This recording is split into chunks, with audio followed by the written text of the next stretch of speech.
Hello, listeners, and welcome to the Montel Weekly Podcast, bringing you energy matters in an informal setting. In today's pod, we discuss a regulatory issue that could have explosive consequences in Norway.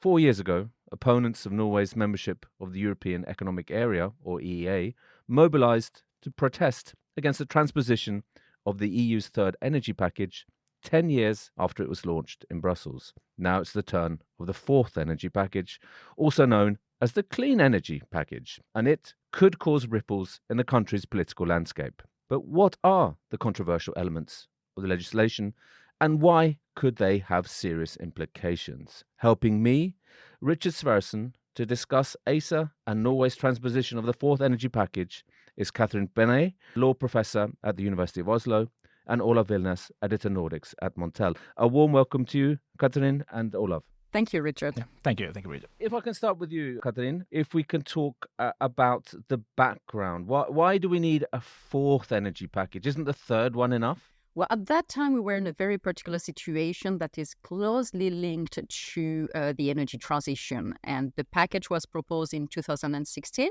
and was completed by the publication in the official journal of the EU in June 2019.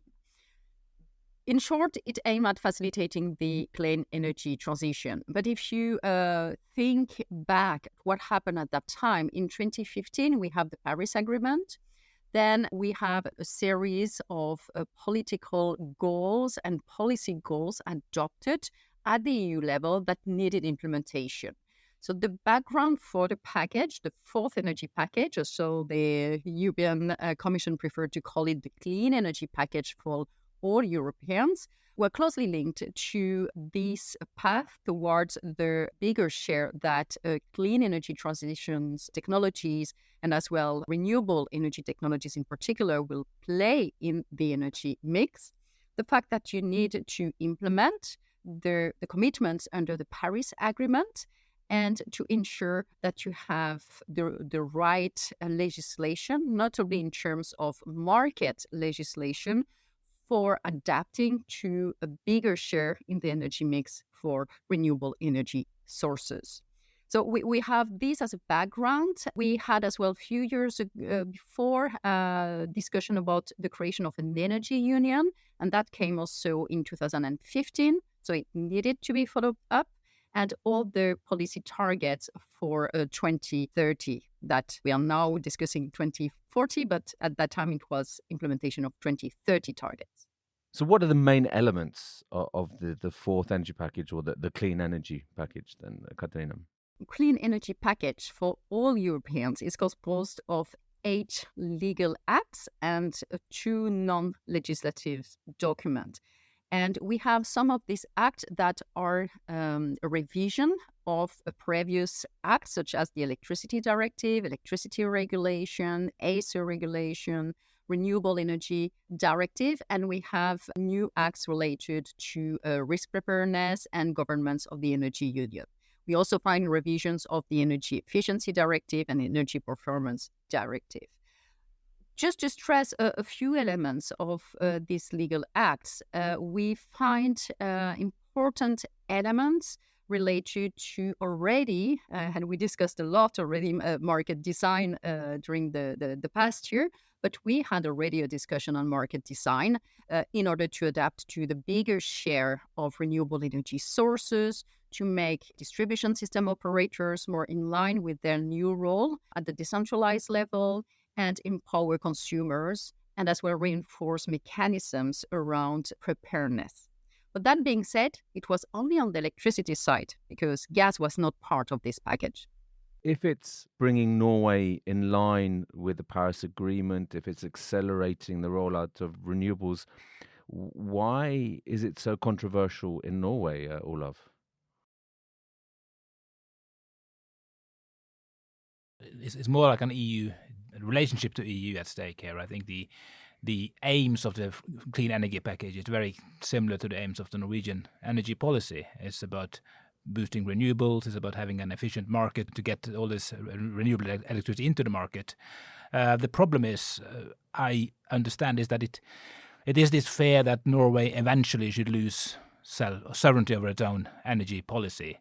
the decision to decide on the production mix, the power to decide on the cross-border cables, for example. I think there is an underlying fear among some part of society that this is just a process that is ongoing and eventually we will lose control. Okay, so it's the fear of losing sovereignty over of Norway's resources, basically. I think that is the main reason for the opposition. I think it's in a way it's just the continuation of the you had two referendums in Norway, one in 1972 and the other in 1994, where the people said no to EU membership, and for them this is whenever there is a new package coming up, it's a new opportunity to raise that objection. We do not want more integration. We have actually voted no to more integration. So the voices of the opposition, it's not so much to the what's coming in terms of energy, but it's more in terms of the whole EU in and of itself, really. Yes. Yeah. Would you agree here, Katarina? Yes, absolutely. I think what we hear is very much related to national concerns. And by the way, we also hear similar comments in the EU member states when it comes to new proposals from the EU, in particular, taking into account the speed of the reforms during the past few years and Brussels deciding over this and that. But in the specific case of Norway, we find as well a lot of misconceptions, and the role of Acer in itself is a symbolic case. And I think it's important here to clarify this misconception. For example, there is no Acer agreement. We have a joint committee decision for the incorporation of the energy package. We don't have Acer agreement when we talk about the decision that ESA could take. There is a memorandum of understanding that is non-binding between ESA and Acer. I think there is a lot of misconception as well to clarify, but it's also very much related to national concern.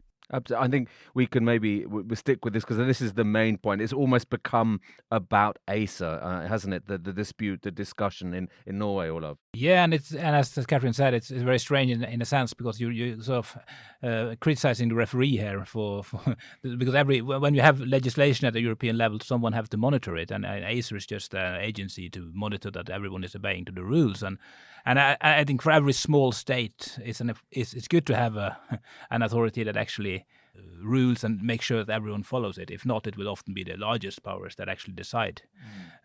So for Norway, Acer is in that sense a good thing. I don't know why Acer has become like the name. Maybe it's easy to write. It's an easy label to put on a very difficult package, like the clean energy package. It's hard to be against the clean energy package, but you could be against Acer.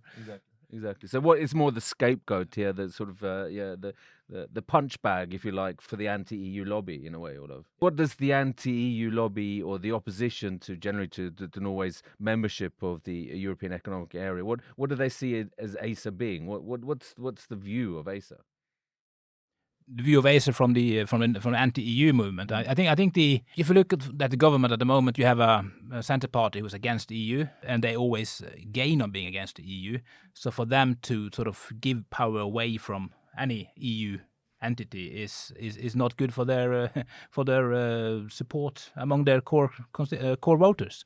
I think for them it's just like Acer is an example of a supranational authority from an EU agency. They don't want that. So it's quite easy for them to be against it. But as long as they are in government, it's also very hard for the Labour Party to sort of proceed with EU or to adopt new EU legislation, and then we will have this in a stalemate in a way. I think there was a story the other week that there was 64 parts of legislation now from EU energy issues that have not yet been part of Norwegian law because of delays and so on. Some of them are dating from 2011. But so Catherine, if you can say, what is actually Acer's role here? I mean, the misconceptions are there, but what can it actually do? Is it like Olav says? It's like the referee. It's the judge in case there are people in a dispute maybe between TSOs or between regional or national regulators. Exactly. And as the title of the agency says, it's an agency for the cooperation between regulatory agencies at the EU level. So the main purpose is to ensure that there is a good cooperation with the goal of ensuring there is cross-border trade and that we have a fully integrated energy market. So we do have some reinforcements of competences with the clean energy package. That's true. But it's building on the competence that was already given in the third energy package. So, for example, we have a reinforcement on the responsibilities on the coordination with national regulatory authorities. We have additional tasks to that purpose. As well, the Acer will have regulatory oversight of so-called regional coordination centers, RCCs, that play a role, a quite important role for the coordination of transmission system operators, so the TSOs. And here, Acer will have a role in terms of providing guidance. They do have a role when they as well clarified any conflicts between the TSO, notably on the allocation of cost when they develop cross-border infrastructures. They also have a reinforced oversight of generation adequacy and risk preparedness methodologies. So this is also an addition through the clean energy package. Another important one is the role that Acer is playing now in monitoring and contributing to the implementation of what is called network codes and guidelines. So this has been strengthened, and as well in the context of so-called terms, condition, methodologies. With the clean energy package, now Acer becomes the default decision makers for the UPM TCM, so not national and regional, except if parties do not agree. So they can escalate it to Acer. But here, Acer, when it comes to this UPM TCMs, has a default decision role. So we have a reinforcement of certain of the competences building on the previous ones. I mean, this to me, Catherine, sounds very much like it's a technical role rather than an attack or an attempt to take over the sovereignty, if you like, of national resources. It seems a long way away from that. That's absolutely true. And the role of Acer is defined in the Acer regulation. It is very focused on cooperation between national regulatory authorities with the goal of ensuring the EU objectives related to the internal energy market. We know that within that framework, they can have a broader room of appreciation that was demonstrated by a recent court decision in earlier this year in February.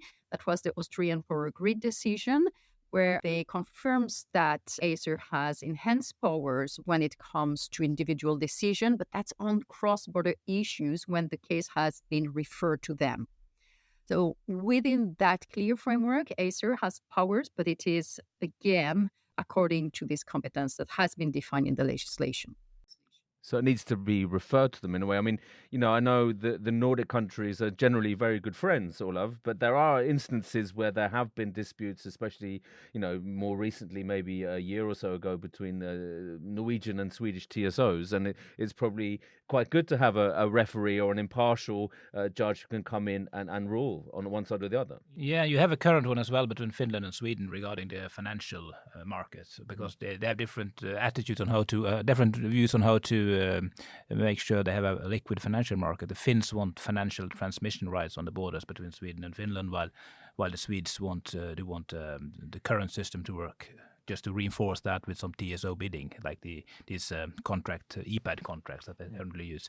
So that's an example of a disagreement that they've just asked Acer to solve. So it's not that scary, is what you're saying here. But how was the clean energy package received in Europe? Was it as controversial as it is now in Norway and will probably be in Iceland as well?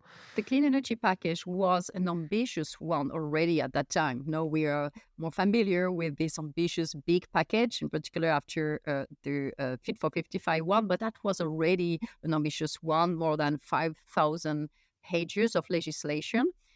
But it was fundamental for enabling the energy transition. When it was presented, the European Commissioner, Mr. Caniente, said, well, it's just a further development of the rules, so maybe reassuring the member states that it will not be a revolution, and that's only the phase 2 of the energy transition and market reform while we're waiting a phase 3. That was his words.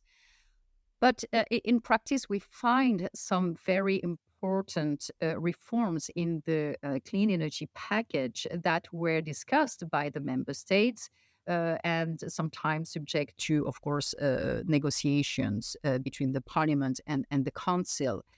We do find important provisions, for example, on the wholesale energy market, in terms as well of bidding zone reviews of the fundamental elements, as well price formation, to have even more price-based formation of prices. We see now that with the energy crisis we have been through, we're coming a bit back to these ideas. There was as well elements related to new principles for resource adequacy, what kind of assessment methodologies we should have. Another element that is always controversial is the need for capacity mechanisms. For a long time, they have been perceived as the exception.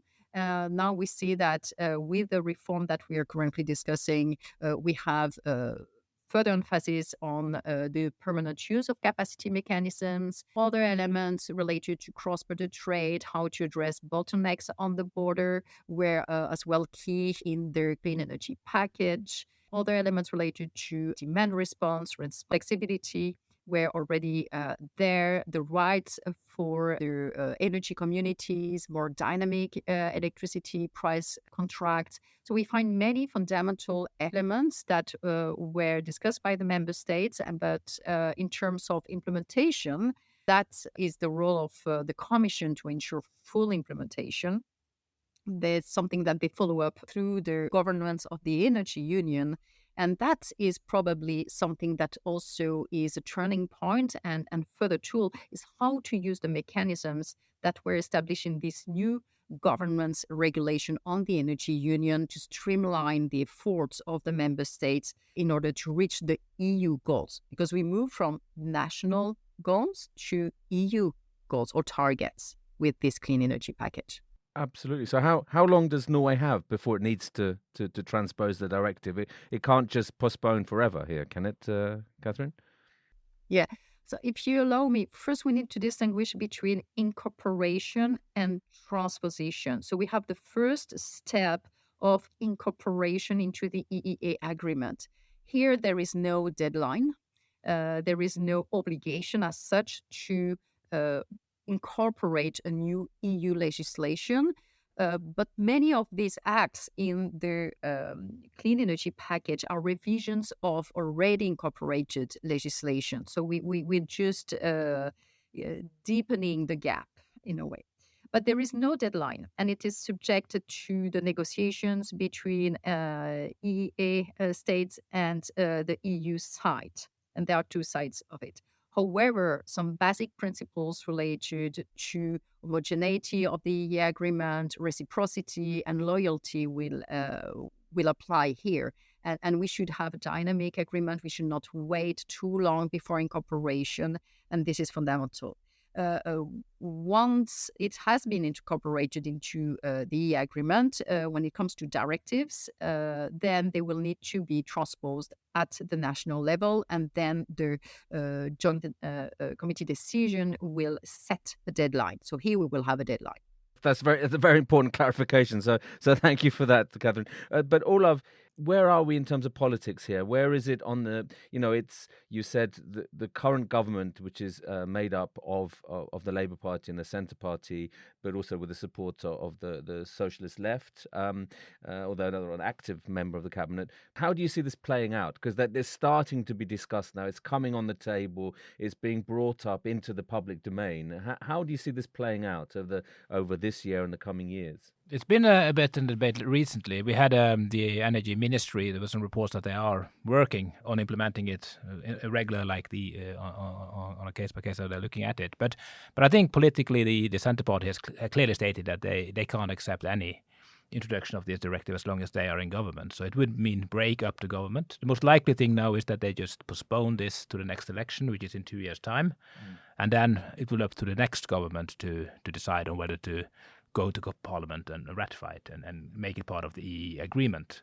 But they're just kicking it into the long grass. Kicking it into the long grass, yeah. That's the most likely outcome, unless you have a government crisis. and you try to make it faster. And I don't see any reason. They probably won't do that because there are more important things maybe for the government to do. They probably want to stay together if they can, even though their opinion polls aren't that good.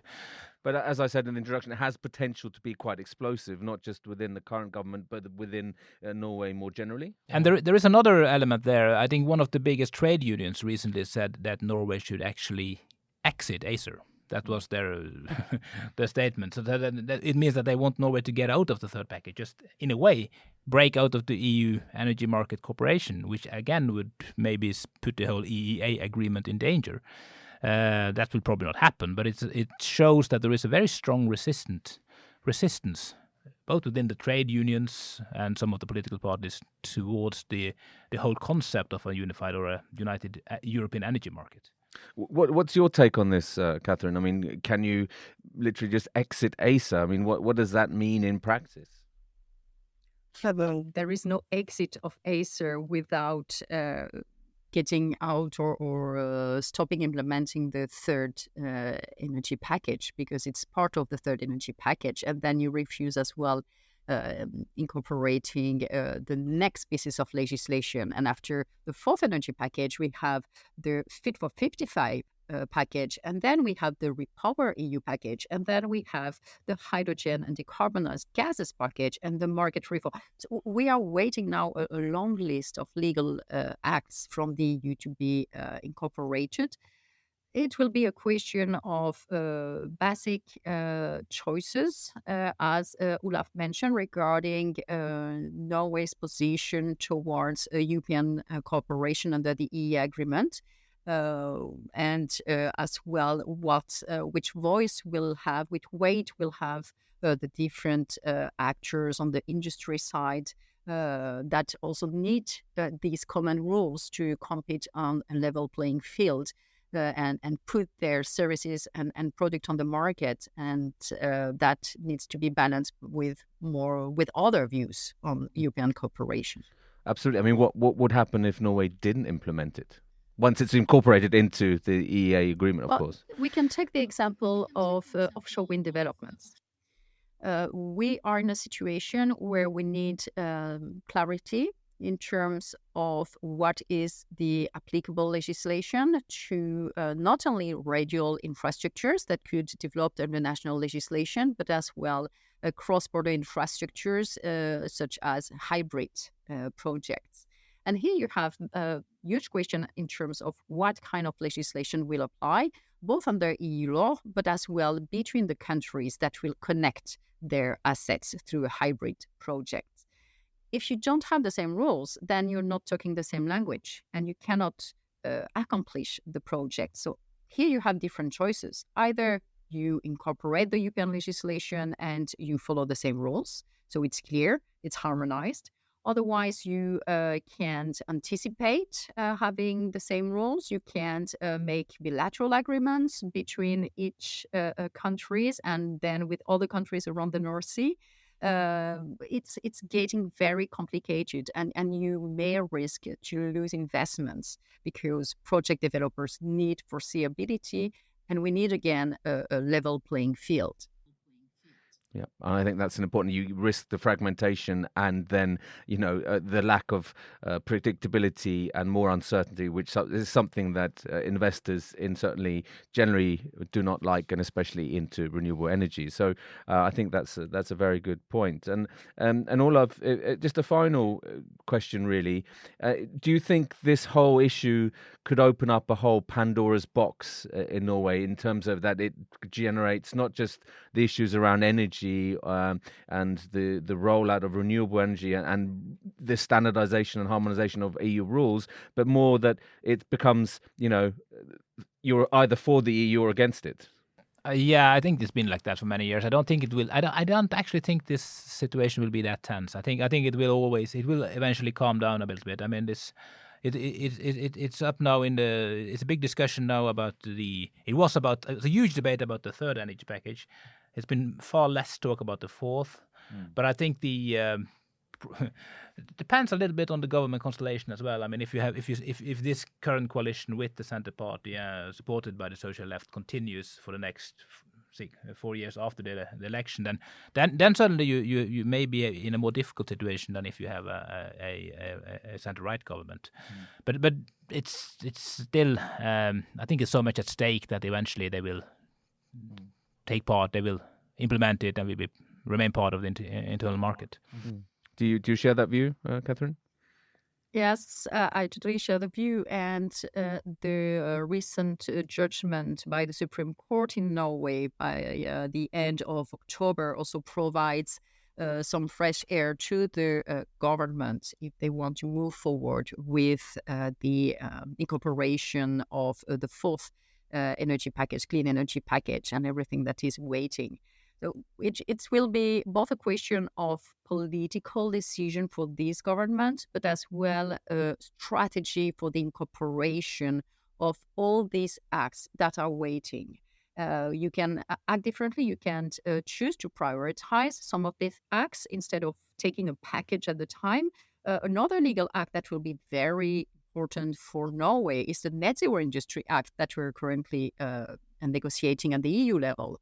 And for example, for carbon capture and storage, for offshore wind technologies, this is a fundamental act to speed up the industrial value chains. So these are examples of legislation that will be important to incorporate in the agreement. And the decision is, again, how to handle the backlog and deal with the political situation. Catherine and Olav, thank you very much for being guests on the Montel Weekly podcast. Thank you. Thank you.